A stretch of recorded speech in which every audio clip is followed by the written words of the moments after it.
going to say Say hi. hi and welcome everybody. I usually do. Welcome, everybody. It's lovely to see so many people, and I see a few new ones, and two lovely young people from the foundation. It's amazing. Thank you for coming again. Spread the rumor of the place and bring some more. Have a great day here. And if you want to say it, Merry Christmas. Thanks, Marilyn. Again, just a little bit of a wrinkle in how we ordinarily go through things, and we won't keep it too long. It's just that Pappy has court at 3 o'clock, and I tasked him last meeting with looking into the speeding issue that was brought up along Guildwood Parkway. So Pappy just got a few things to say about that, and then he can head off to court. Thank you.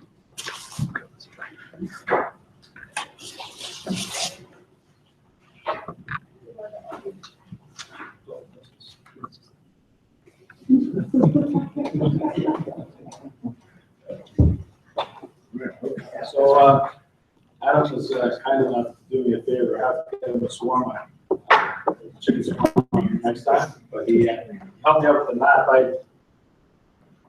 Superintendent Fenner asked me to, since we had a couple of complaints, to attend the Guildwood area for enforcement. So I attended there over November 10th to December 5th. And you can see the areas here where we concentrate our enforcement in that area. And most of the problems that we had some auxiliary down there as well. What we noticed that most of the speeds are like 10 to 15 kilometers over the limit, but these ones were a bit above that. But the majority, everyone is compliant to the speed limits.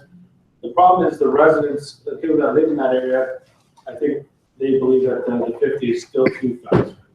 We had a counselors meeting at, I can't remember the name of the school, but it was with Councillor Ainsley. It was regarding speed in that Guild area. And what he's told the people that live in that area is if you feel that the speeds are too high, if you can get 25% of the people that live on that street to sign a petition to lower the speed limits, because he's in the process of lowering the speed limits in some of those areas from 40 kilometers to 30 and from 50 to 40. So that's another idea for the purpose of slowing down the streets in that area. So that's pretty much it there. I attended that area during that time, and that enforcement was conducted in the Guildwood area. And Adam, thanks for setting me up with the map there. Any questions regarding the Guild? Anybody here from the Guild today? This last time. Okay, go ahead, sir. I have no questions. Just from the Guild. Give me one question, please. Somebody. Was that 166 Sylvan? Thank you very much. I don't remember the actual name, but Thank you very much, Patty. If I can, just a little bit in addition to what Pappy was saying, Pappy, you can head out though. Thanks. It was a well-attended meeting. It was at the junior school there on Sylvan Avenue, 166 Sylvan. And again, it was Councilor Hanson's office, but it was quite a good turnout. Ultimately, one of the things that kind of came to light was perception is not always reality. I think Pappy actually kind of alluded to it here is some of the streets down there don't have sidewalks, so you're forced to walk in the road. And I suggested to the people that attended the meeting that even if the car's only doing 35 kilometers an hour, if it passes you and it's me and Marilyn away, it's going to seem like it's going really, really fast, and I don't doubt that. However, the studies that have been done down in the area by the city as far as speed and the amount of people, they always go with the 85 percentile, that's the measuring stick. It shows that there really isn't a huge problematic issue with speeding down there. There are alternatives. I know that Pappy alluded to the one about having the speed limit reduced. There was discussion as to speed bumps and speed reduction devices being put in.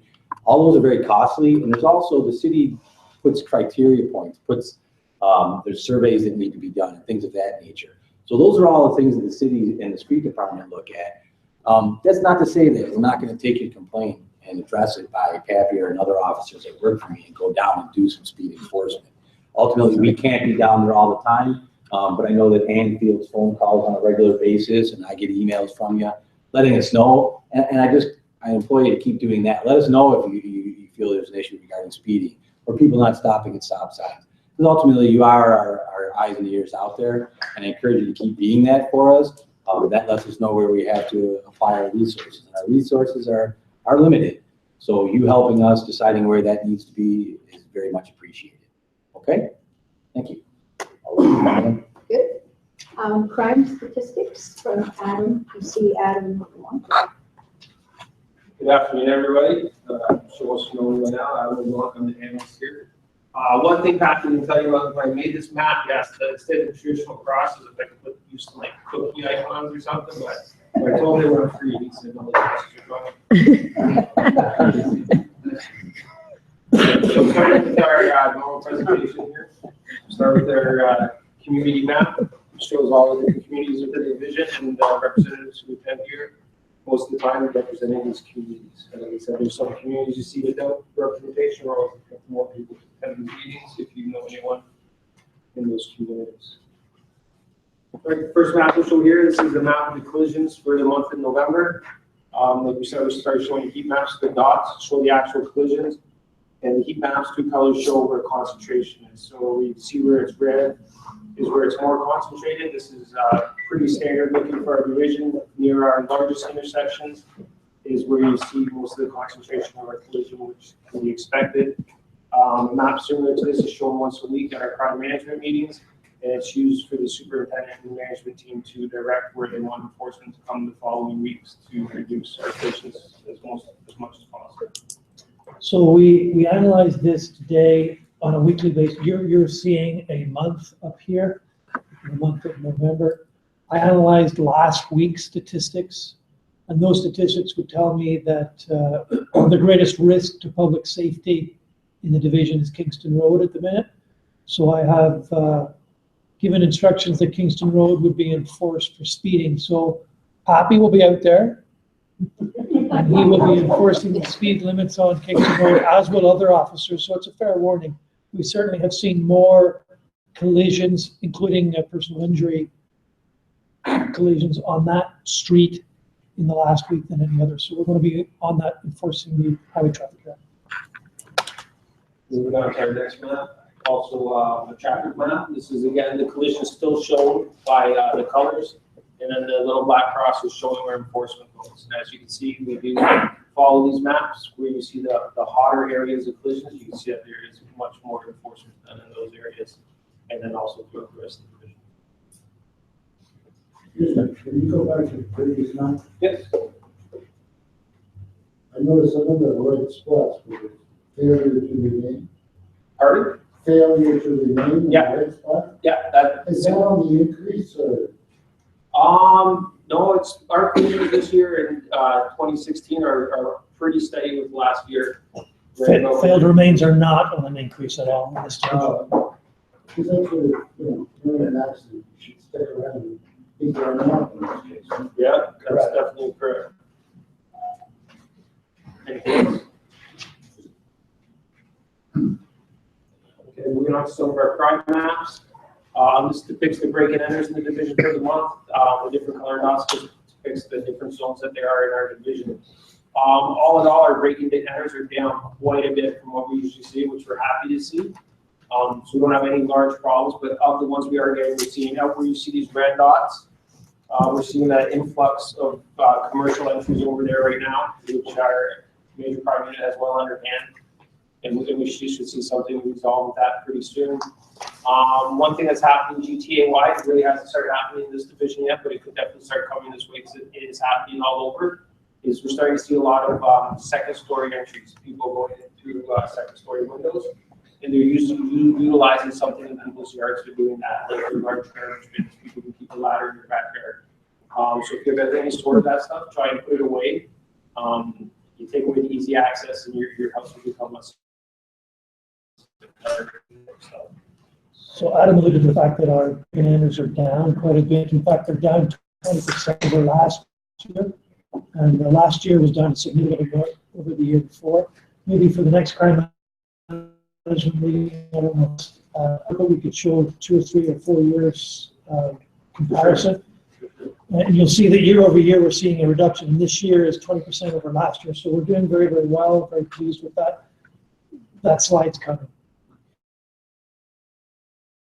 Similar to what I was saying about you being our eyes and ears out there for the speeding, There was a couple instances over the past couple of weeks where we were doing a follow-up investigation to a residential break and enter. And typically what our officers will do is they'll canvass the neighboring houses to see if they saw anything.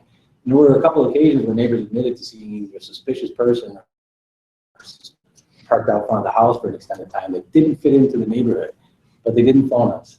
So therefore, the residential break and enter took place.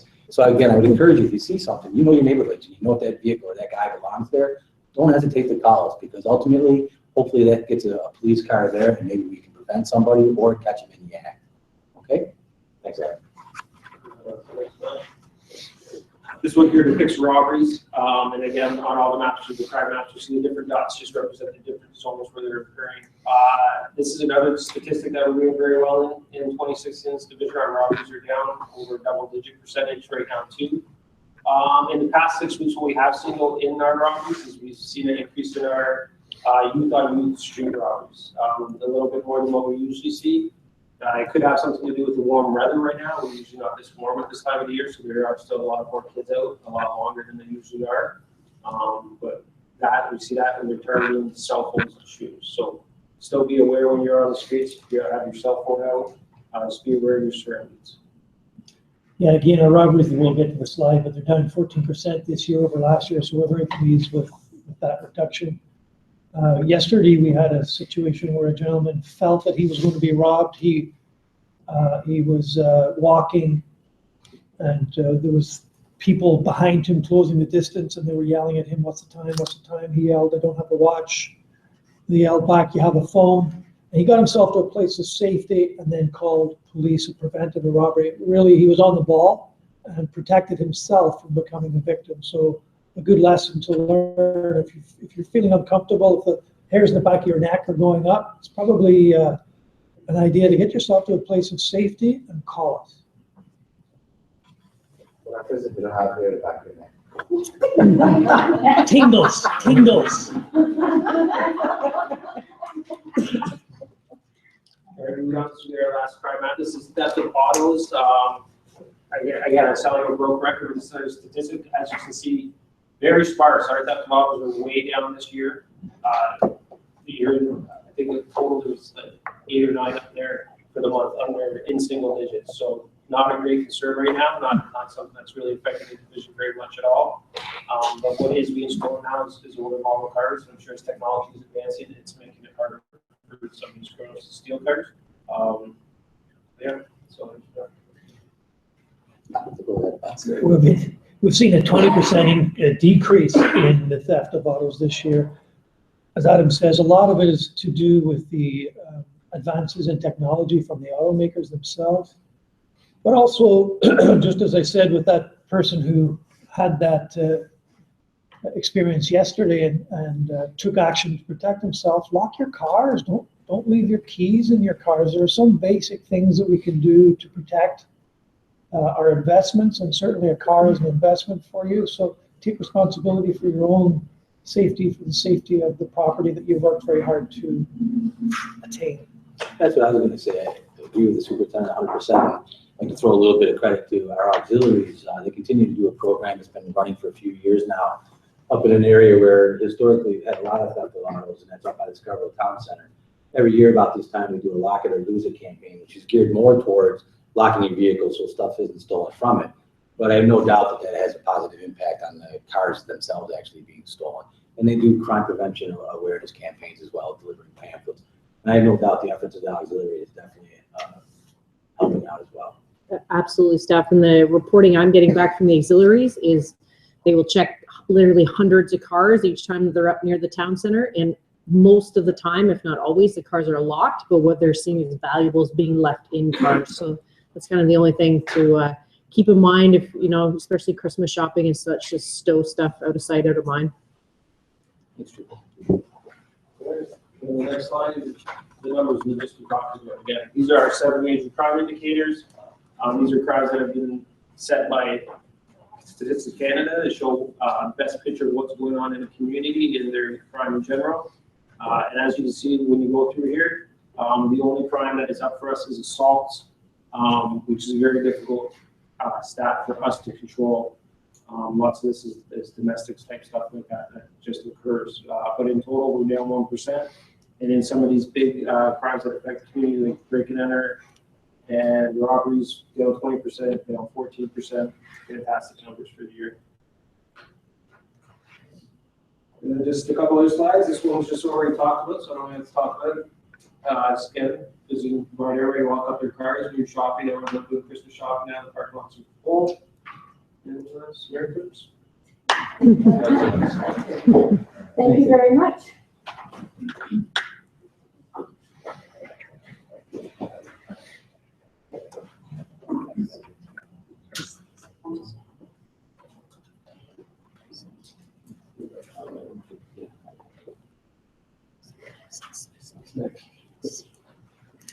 Oh, next, the community concerns from all of the people here. Ask your questions. Oh, we got one already. There's a cowboy that has a recent model Akira SUV. It's brown.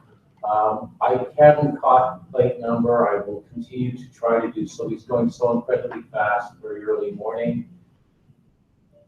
Brimley Road, south of Lawrence, north of Eglinton. He's coming from the north end, obviously. I encounter him every morning around 25, swerving, snaking in and out.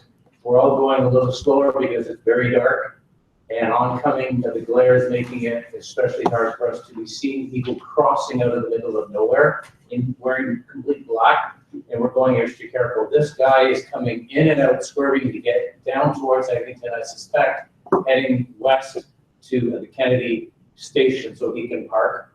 I'm trying to follow him, but I'm not going to speed. I drop my wife off every morning the same time. I've encountered him every single day the same time. It's just he's going so incredibly fast, I can't read the plate number. And I don't want to take a snapshot of it while I'm driving because that's not right either. So I just want to make you aware there's a guy out there at that time going southbound, and he is a cowboy. I can't think of any other word for him. Well, we can look at doing some enforcement on Brimley south of Lawrence. If I get the plate number, then I will call you. Forward that to me, because not only does Pappy do it, we also have a couple officers who will do a door knock to the registry. Because he's making everyone nervous. Absolutely. What color is the car? Brown. Oh, brown. Brown. It's a beautiful car. He's just not handling it the way that we would expect. Yep. And that goes back to what we talked about the last CPLC, when we talk about so much of what we hope to see out in the public from people is down to civic responsibility, taking accountability for your own actions, but understanding that what you do affects other people. And everybody wants to go home at night. Everybody has loved ones. There are people crossing the road. And as you get older in life, you may not be able to cross the road as quickly as you did when you were younger. And we have to respect all that. And we expect our citizens in the city to show that civic responsibility. And sadly, they don't. When we don't have a police service that is large enough to be everywhere all the time, forcing people into that. So it certainly is something that we hope that the citizens of Toronto will engage in civic responsibility. Is there anybody else that's got a concern? Yeah. Reg? There's been a bit of excitement in Gilbert Village recently over the press reports of the beating and the videoing of a student from Laurier. Is there anything that you can tell me that I can take back to the community as to what's happening? Is it going to be a trend? Is it going to be something that you suspect may extend to older people? There's a number of seniors that are expressing concerns over this. I can address that for you, Reg. I was involved in that, as was the superintendent and I earlier this week. That occurred, the occurrences that drew all this attention was a fight the Friday before, a school fight, and followed by a follow-up fight on the Monday. And in the meantime, there was a group of girls had a fight. A young man was attacked, and we had made arrests in this one in which 2 or 3 males jumped him on the way. He wasn't from Laurier, he was from another school, was passing through, and he was beaten. And when his caregiver asked him why, he supposed that, I don't know, maybe they're just attacking anybody walking by. And maybe because a couple of young ladies were videotaping, he also surmised that they were set this up on purpose so that they could video it, so that they could put it out on the web, and people on the social media could score it for excitement.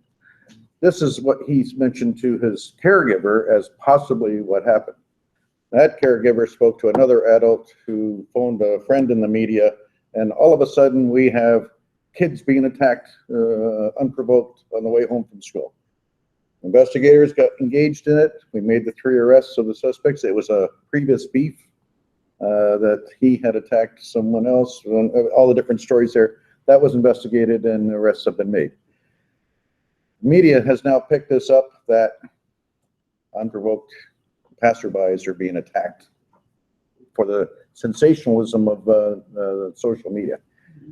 It is not true, and that has been proven by our investigation. I'm sorry, I really want to be emphatic about this because I was really annoyed that our media sources were saying, you know, the sky's falling and kids are going out of control and nowhere.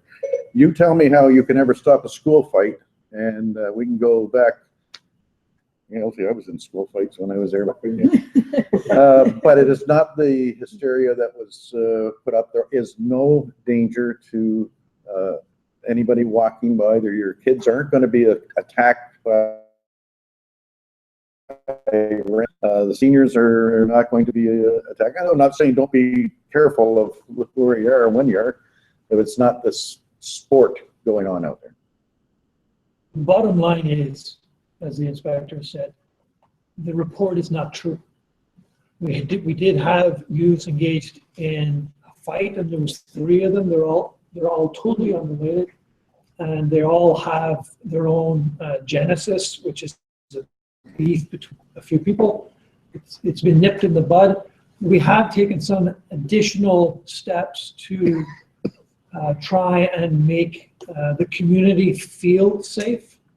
They are safe, but we want to make them feel safe, and the community inside the school of Laurier as well. So what we've done to address that, we've had a project in that school all of this week, and we have assigned an additional school resource officer specifically to that school, and that will continue for the rest of the year. We'll reevaluate it on an annual basis. I had decided at the end of last year that we wouldn't do it because there wasn't the data to prove it. This forced our hand a little bit, but we are convinced now there is no fight night club. This is all hype. And those individual incidents of assault, and we had another one yesterday, totally unrelated, but kids in schools fight, and arrests have been made in that. So we will continue to enforce the law. We will continue to investigate matters as they're brought to our attention. There is nothing that should cause alarm to citizens who live in the area, and these youths that attend that school. We've taken steps to make their environment safer. Thank you. Yeah, I do have one other question. A couple of months ago, Randy introduced me and explained in words of one syllable, but you had to do how I got it, set it up, and the whole thing. Encouraging people to download because I can see some value in it.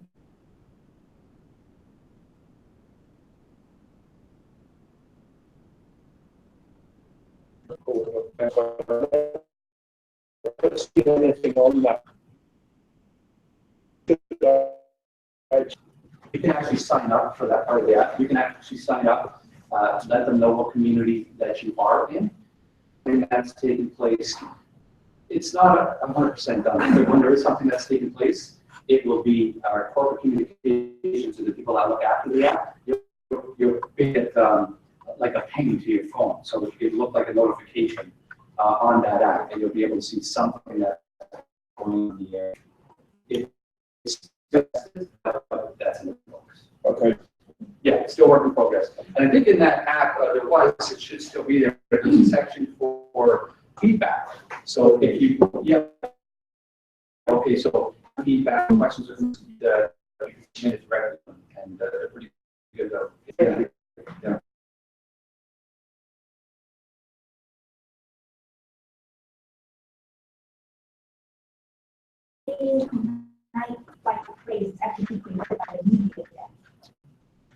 Not the media's fault, I don't believe. The media picked up on it because it was a sensational story and they're into selling papers and attention, but no, it was one of the young men who was a victim of an assault. Parent, and the parent took and it became truth. It's just not true. There is no truth, no veracity to it whatsoever. Yeah. Well, my daughter, like, she's one of the students in Lorry, and she's like adamant about it's not true. Right. And your daughter's correct. She thought it was created by the media. No, the media picked up on something that a youth had told their parent, the parent had phoned a friend who phoned the media. So not the media's fault. However, investigations have absolutely proven exactly what your daughter is saying. It's not true. So I have compliments being so president and vice president, two young ladies, gave a very good address on social media, and they were exact bang on and exactly what your daughter is saying. And they did this unrequested by the Toronto District School Board, the principal, and it was very, very mature and very succinct. And that's. Yeah, because I did approach the principal too. Yeah. Because I am the school council chair. Parents have been emailing me happening, so I had to speak to that. So put their mind at ease, please. Yeah, exactly, and that's why I came on to see how can I put them at ease. In fact, it would be one that would take off too. That's an old show from Bonsing. Right? So it'd be an easy one that would be kind of conditioned to it. Well, back, Just that back in the phrase. day, yeah.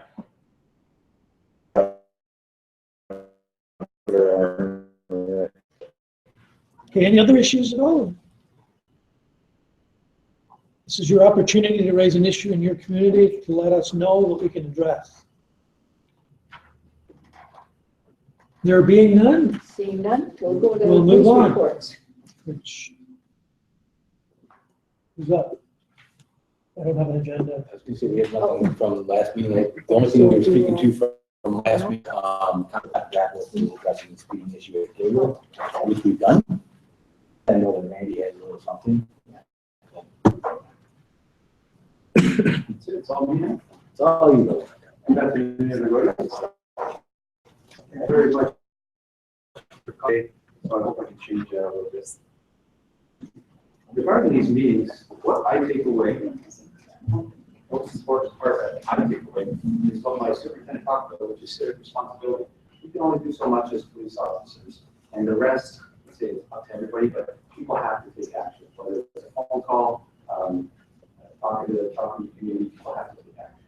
Okay, civic responsibility. I love that term. I don't use it anymore.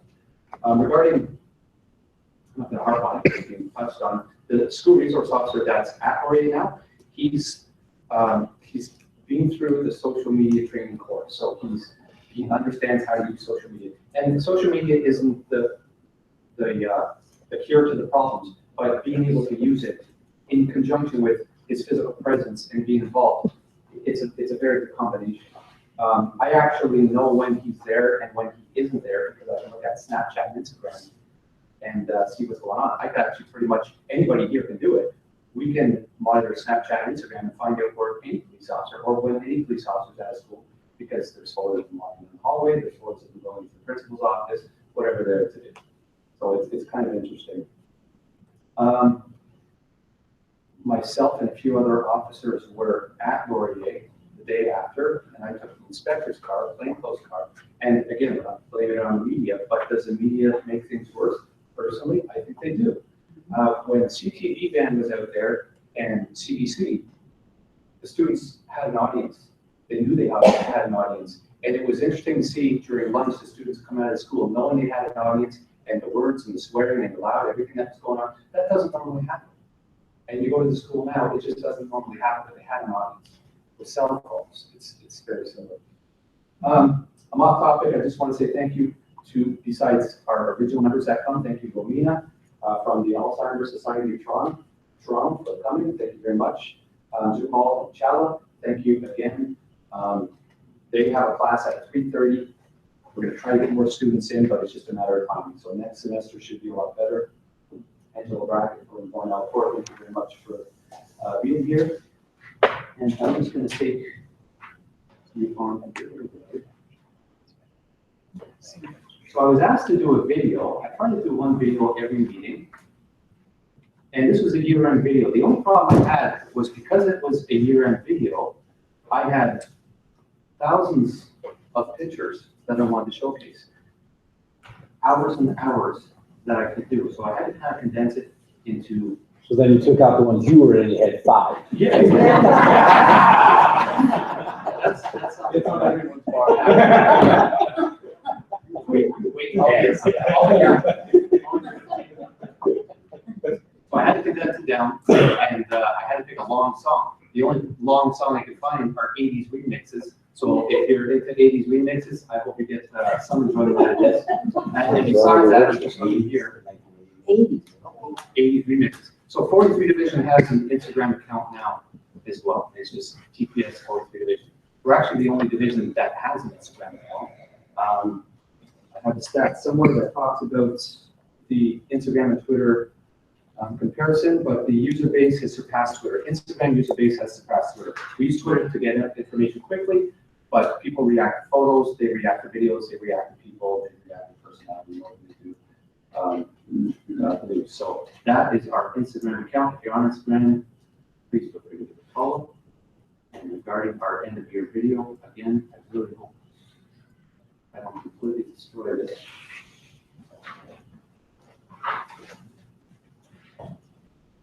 And I'm turning it up.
I was telling an animal lover makes videos about animals. Any questions at all?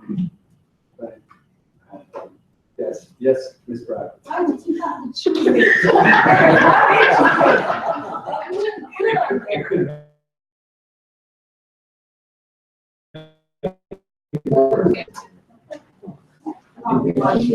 anything at all? Thank you very much, everybody. Thank you to any votes. If I could just take this moment to jump in, that one of the, a good segue to what I want to say is a lot of those events that Randy showed requires volunteers to make it happen. We can only do so much, there's only so many of us. I know that Arnold is involved in many of those events that we've seen up on the screen. And Arnold is now the recipient of a 5-year pin. So I just want to thank Arnold for his 5 years.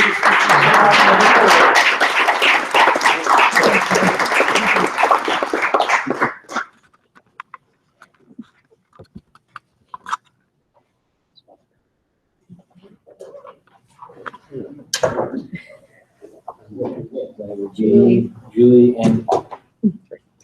Yeah, I just want to, sure everyone noticed all the toys along the side, and thanks a lot for everyone who brought stuff in. Cecilia, Marilyn, I know you guys brought stuff in.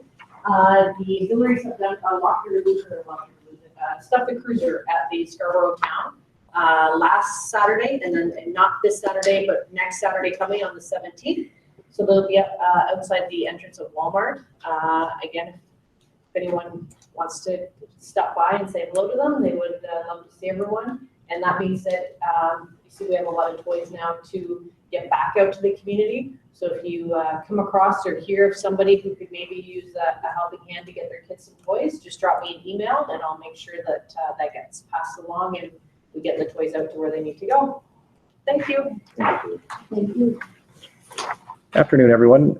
Very short, and it would actually be for a community concern from last month. And that was a fence that was leaning on an angle and a stop sign obstructed at Cathedral Bluffs in Brimley. Julie and I have no training or expertise in that, but that didn't, of course, stop us from acting with complete authority and going down there. So we did go down there. There is, of course, a construction site. The fencing is see-through. It's not chain link, but in grades or in squares. The stop sign is somewhat obstructed, but not completely. And the fence did have a small lean on it, but it didn't seem secure, so we have handed it over to the city as appropriate. Seems inappropriate that we can't even see your face when you're talking, so it's. It's only a fence. You don't want the camera any closer. No, exactly. So just very quickly, it didn't seem like it was an exact emergency, but it could take some care. So the city has taken it over, acknowledged it, and they're going down there to have it done. So we just took it as far as we could to make sure it wasn't an emergency. So Merry Christmas, and as I say, great to see new faces of the bigger. Thank you very much. So, are we done? That wraps up this part of it. The main part anyway. And I want to mention to you, Julie, James brought in 2 lovely big stuffed animals. And Oh, maybe perfect. when Claire and the rest are delivering them, it would be appropriate, as James suggested, maybe to put in one family. It's a boy and a girl. Oh, We have them in. They're in the cupboard. oh, perfect. Okay. Well, Big thanks a lot for bringing some My stuff in. wife could not part with them, but I said, they're not for you, dear. So now you gotta buy one, Yeah. 2 more. Is this where you surreptitiously say your wife could not part with them? Or are you gonna have separation anxiety tonight? Okay, that concludes this portion of the meeting, so we'll take a 5-minute break. Thank you.